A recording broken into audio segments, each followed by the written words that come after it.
How are you lovely people doing today? My name is John and welcome to another episode of the Zombie Storyline Q&A. In this series, I take your questions about the zombie storyline and I answer them. Whether it be a big, small, simple, or complex question, I'm more than happy to answer it. So go ahead, leave your questions down below. Maybe I'll see it and maybe I'll answer it. You may even be in the next episode.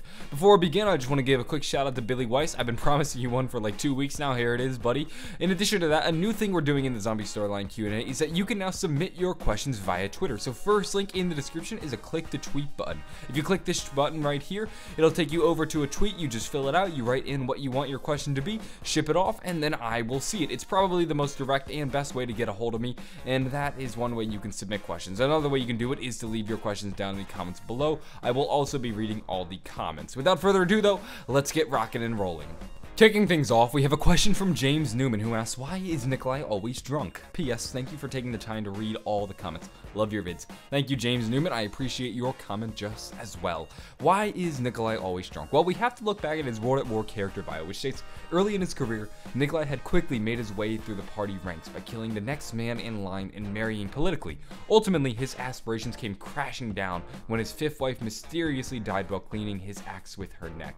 Little did he know that she had been sleeping with a high-ranked party official on the side. This made Nikolai infamous, and his reputation spread quickly through the party. It was not long before Stalin himself had heard of Nikolai. More importantly, he feared Nikolai. As soon as the war was started, our hero was dropped on the front lines and forgotten about, where he wallowed in self-pity and vodka for years. So you have to understand, Nikolai was a very powerful force politically.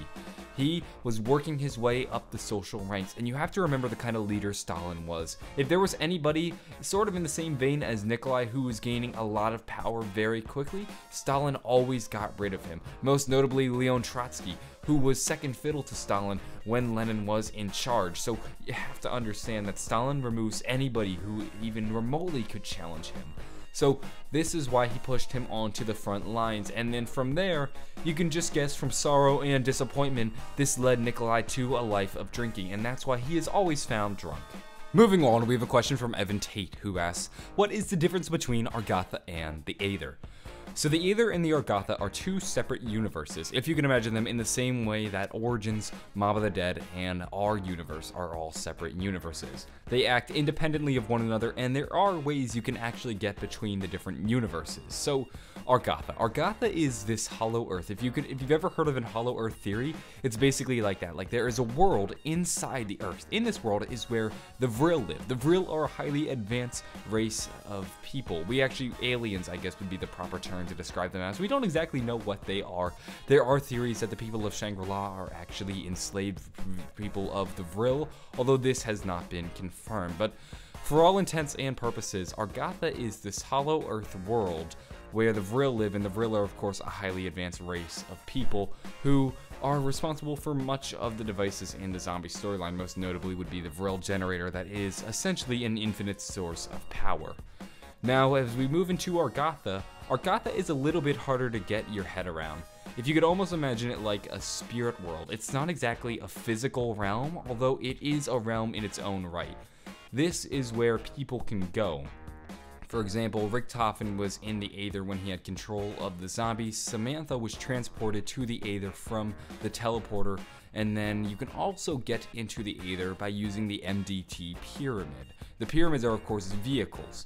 The vehicle on Moon has the ability to take you to the Aether.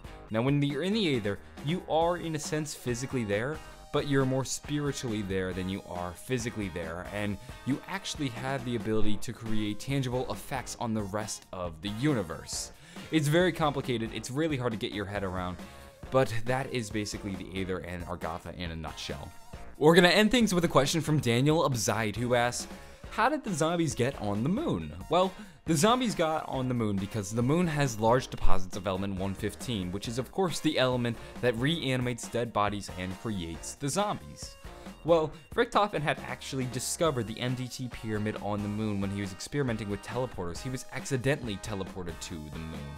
When he was there, he actually began to develop Griffin Station. Griffin Station is of course the base that we play through in the map Moon. This is where he did many experiments with Dr. Schuster, testing out teleportation and mining element 115. It's thought that many of the people he brought up there with him died on the moon, and then their bodies were reanimated with element 115. In addition to that, the Americans had later discovered Richthofen's Griffin Station, and when they had discovered it, they actually turned it into their own base, where they continued to mine element 115. Now, a zombie outbreak began, and those zombies that Richthofen left up there actually went on to kill many of the Americans and scientists working at Griffin Station, and this is the basic premise of how the zombie outbreak on the moon began. So, ladies and gentlemen, that's about wraps it up for this week's episode of the Zombie Storyline Q&A. If you enjoyed this video, be sure to leave a like on the video, and if you'd like to see more, be sure to subscribe. I upload new episodes of the Zombie Storyline Q&A every single Friday, and I'm sure you'll like the next one as much as you like this one.